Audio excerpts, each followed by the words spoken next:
আসসালামু আলাইকুম, সবাই কেমন আছেন? আরেকটি ব্লগ নিয়ে চলে আসলাম।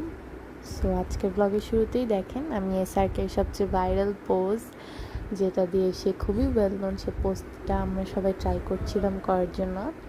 আচ্ছা, তো সকাল হলো, এবার একটু দোকানে আসলাম কিছু টুকটাক কেনাকাটা করতে, ব্রেকফাস্ট করব। তারপর একটু ছাদে গেলাম, ছাদে গিয়ে হাঁটাহাঁটি করলাম। এরপরে হচ্ছে ব্রেকফাস্ট শেষ, তো আমার স্টেপল ফুড যেটা হচ্ছে চালতা। বাট আজকে চালতাটা শুধু শুধু খাবো না, এটাকে হচ্ছে আমরা মাখাবো, মূলা দিয়ে চালতা দিয়ে মাখিয়েছি। তারপরে এখানে বাইরে বিরিয়ানি রান্না হচ্ছে, সো চিকেন বিরিয়ানি করবে। এখানে মিষ্টি ছিল, মিষ্টি খেলাম, আর এই যে চালতা মাখা খাচ্ছি।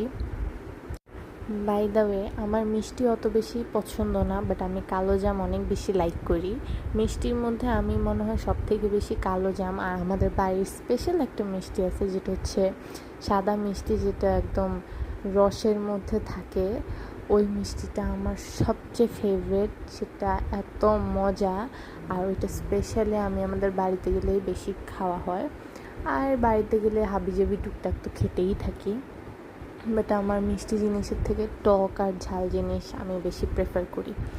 আর এই যে দেখেন, এই যে ধনিয়া পাতা দিয়ে মজা করে চালতা দিয়ে মূলা দিয়ে মাখাচ্ছে, তারপরে খুব মজা করে সবাই নিচে বসে খেলাম।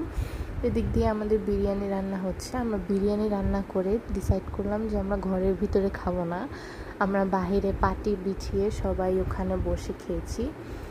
তো এই যে দেখেন, বিরিয়ানি রান্না শেষ, খুবই মজা হয়েছিল, সবাই মজা করে নিচে বসে খুব এনজয় করে খেলাম। আর যেহেতু শীতকাল ছিল, গরম গরম বিরিয়ানি বাহিরে উঠানো বসে খেতে ভালোই লেগেছে। আর এই যে বেরেস্তা, আমার জন্য বেরেস্তা সবাই লুকায় রাখে, বিকজ আমি বেরেস্তা দেখলেই লুকায় লুকায় খেয়ে ফেলি।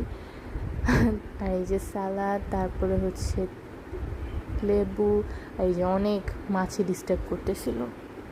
তারপর দুপুর খাবার দাবার শেষ করে সবাই শাওয়ার নিয়ে রেডি হয়ে একটু বের হলাম ছবি তোলার জন্য। আর এই যে দেখেন কি সুন্দর জায়গা, এখানে আমরা ফটোশ্যুট করেছি, ভিডিও করেছি।